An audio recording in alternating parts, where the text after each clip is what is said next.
Hello everyone. तो आज की क्लास में अपन स्टार्ट करेंगे भारतीय साक्ष्य अधिनियम की एविडेंस की डेफिनेशन के साथ। ये one of the most important definition है इसमें, क्योंकि अगर आपको एविडेंस के बारे में नहीं पता तो भारतीय साक्ष्य अधिनियम पढ़ने का कोई मतलब नहीं है। तो चलिए स्टार्ट करते हैं। तो मैं आपको स्टार्ट करने से पहले नोट्स पे लेके जाना चाहूँगा, तो जिससे सारी चीज़ें अपन को क्लियर हो जाए पहले ही। तो चलिए अपन नोट्स पे चलते हैं। तो बेसिकली एविडेंस होता क्या है अपन को ये तो पता है। 2(1)(e) में एविडेंस की डेफिनेशन दे रखी है। एविडेंस, अब एविडेंस को इनने दो टाइप्स में डिवाइड कर रखा है। एक है ओरल एविडेंस, एक है डॉक्यूमेंट्री एविडेंस। एक है ओरल एविडेंस, एक है डॉक्यूमेंट्री एविडेंस। ये दो चीज़ों में एविडेंस को डिवाइड कर रखा है। अब ओरल एविडेंस क्या होता है? ओरल एविडेंस वो स्टेटमेंट्स होते हैं जो कि कोई पर्सन ओरली जाके मेक करता है इन कोर्ट। अभी किसके थ्रू हो सकते हैं? विटनेसेस के थ्रू हो सकते हैं।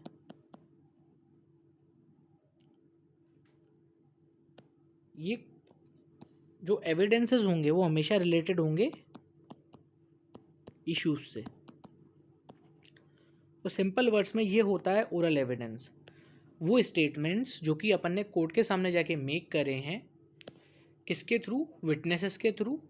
किससे रिलेटेड? इश्यूज से रिलेटेड। ये होते हैं ओरल एविडेंसेस। अब डॉक्यूमेंट्री एविडेंसेस क्या होते हैं? डॉक्यूमेंट्री एविडेंस इंक्लूड करते हैं documents including electronic and digital records,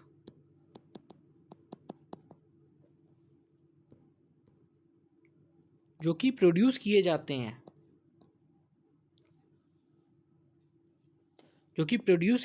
हैं, for the inspection in the court. कोई भी डॉक्यूमेंट तब तक डॉक्यूमेंट्री एविडेंस नहीं बनेगा जब तक उसे अपन प्रोड्यूस नहीं कर रहे हैं for the inspection in the court. अब अपन ने सिंपली समझा ओरल एविडेंस क्या होते हैं और डॉक्यूमेंट्री एविडेंसेस क्या होते हैं। ओरल एविडेंसेस वो एविडेंसेस होते हैं जो कि कोई पर्सन जाके ओरली देता है रिलेटेड टू इश्यूज कोर्ट के अंदर। डॉक्यूमेंट्री एविडेंसेस वो एविडेंसेस होते हैं जब कोई पर्सन किसी डॉक्यूमेंट को प्रोड्यूस करता है for inspection in the court. अब इसको और अच्छे से समझने के लिए अपन को समझना पड़ेगा एक एग्जांपल। ए वर्सेस बी का केस चल रहा है रिलेटेड टू हाउस,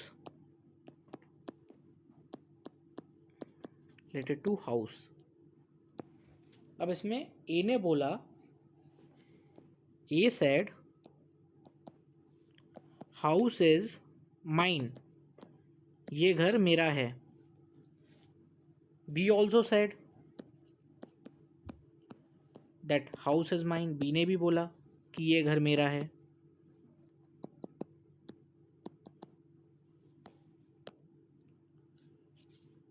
ए के पास एक सेल डीड है related to house. A has having sale deed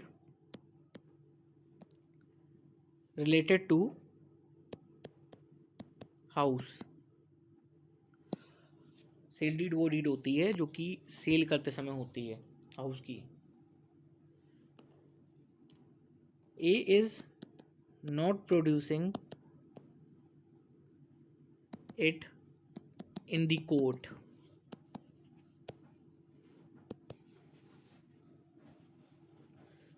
तो ये डॉक्यूमेंट कभी एविडेंस नहीं बन सकता जब तक वो कोर्ट में उसे प्रोड्यूस ना करे। That document can not be an evidence until and unless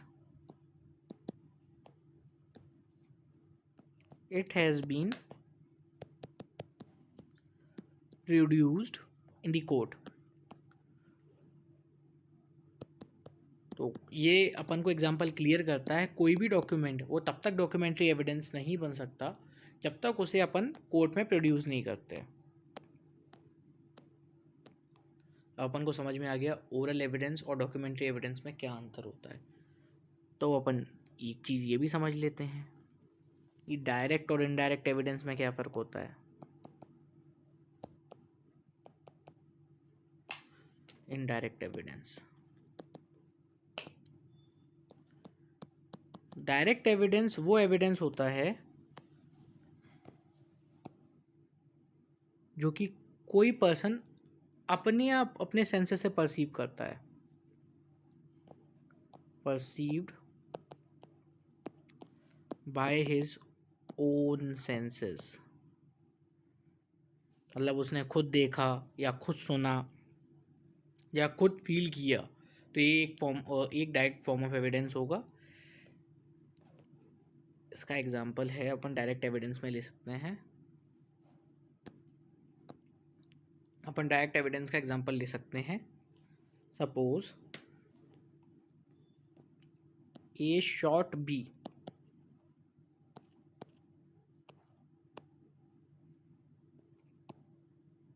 CCTV camera, A shot B, it is a form of direct evidence.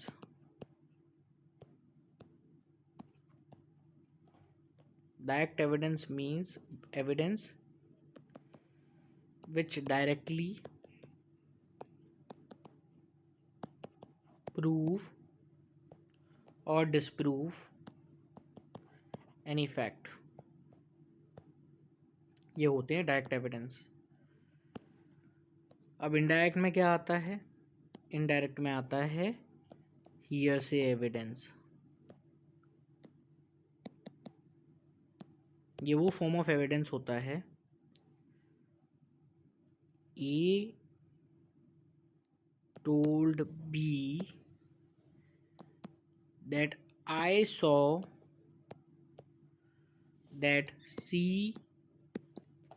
shot D। ए ने बी से बोला कि मैंने देखा कि सी ने डी को मारा। Now B told his wife that C shot D। So this is a hearsay evidence, क्योंकि जो ये पर्सन है बी, उसने डायरेक्टली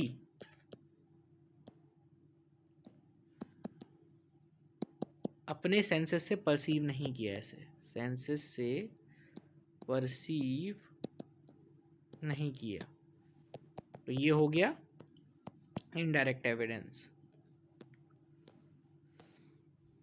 अब सर्कमस्टेंशियल एविडेंस क्या होते हैं?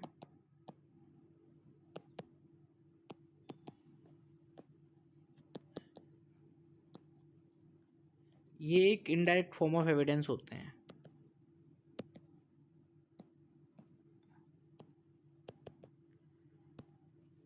जैसे सपोज सीसीटीवी कैमरे में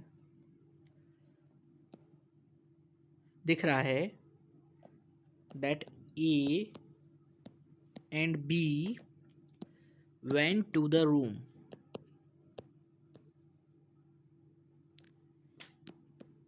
and B alone came back from the room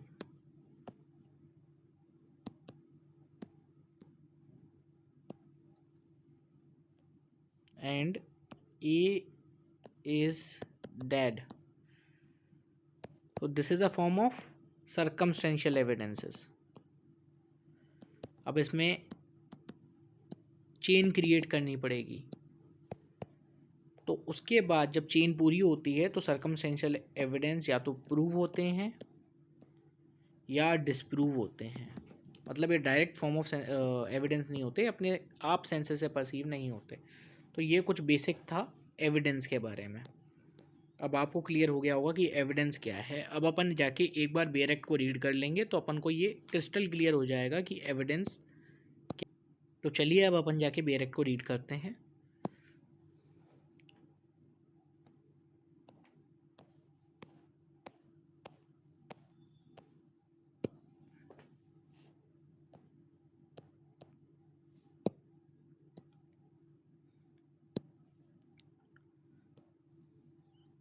तो ये आ गई डेफिनेशन एविडेंस की 2(1)E में। अब 2(1)E बोलता है एविडेंस मीन्स एंड इंक्लूड्स, मतलब ये बताता है कि एविडेंस क्या है और इसमें क्या क्या इंक्लूड होता है, ये अपन को 2(1)E बताता है। ये पहली वाली क्लॉज वो ओरल एविडेंस के बारे में बताती है, दूसरी वाली डॉक्यूमेंट्री एविडेंस के बारे में बताती है।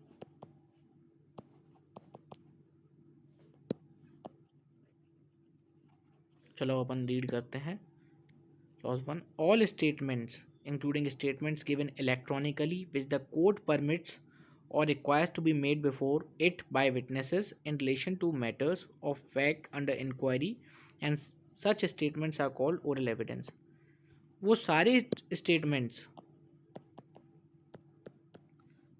जो कि इलेक्ट्रॉनिकली कोर्ट परमिट करता है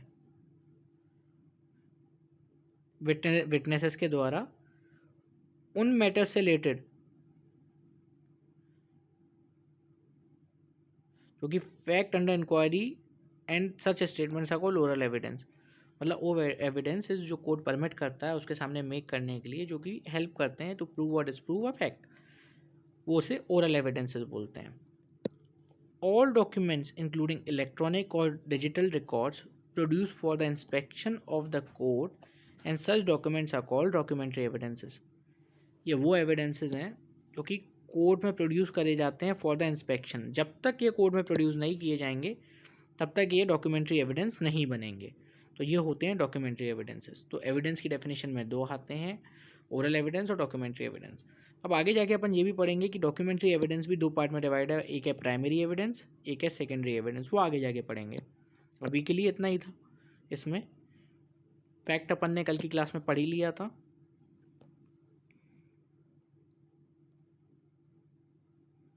अब अपन समझते हैं 2(1)G में फैक्ट एंड इशू क्या होता है। चलो पहले अपन जाके नोट्स पे समझते हैं कि फैक्ट एंड इशू क्या होता है, जिससे और ज़्यादा क्लियरिटी आएगी अपन को। तो चलिए समझते हैं।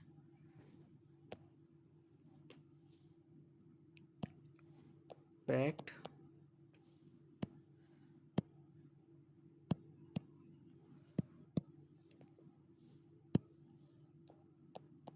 फैक्ट इन इशू, ये वो फैक्ट होते हैं जो एक पार्टी एजर्ट करती है और दूसरी पार्टी डिनाई करती है। Facts which are asserted by one party and denied by the other are known as fact in issue. Suppose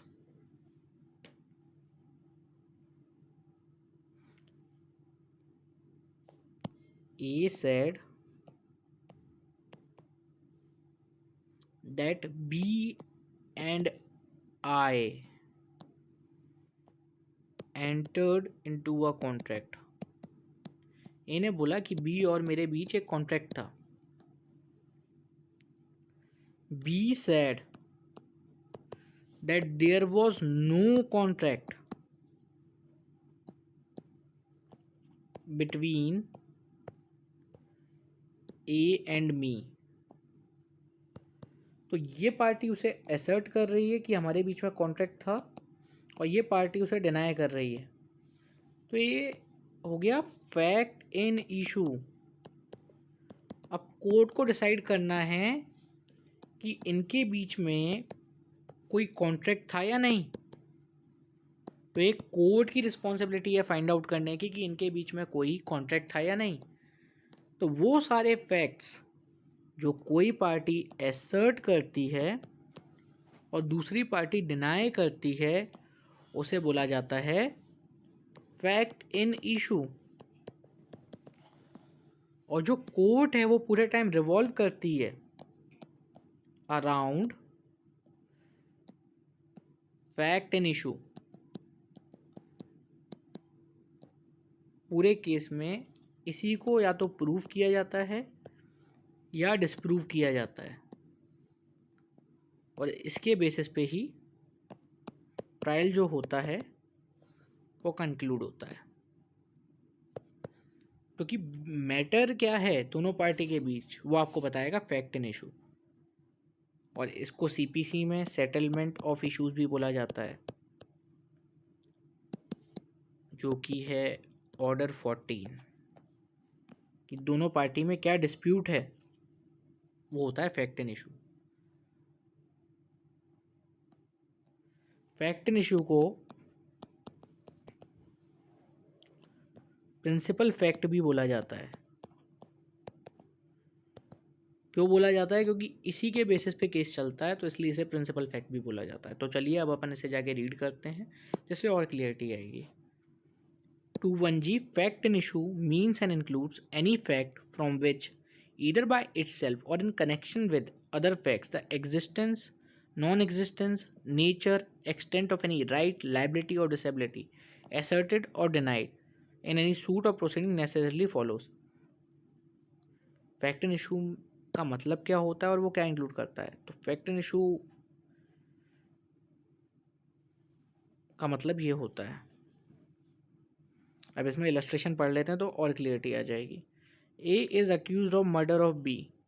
ए पे चार्ज है कि उसने मर्डर किया है बी का। At is trial the following facts में B in issue that A caused B is that, ये issue में हो सकता है कि ए ने ही बी को मारा।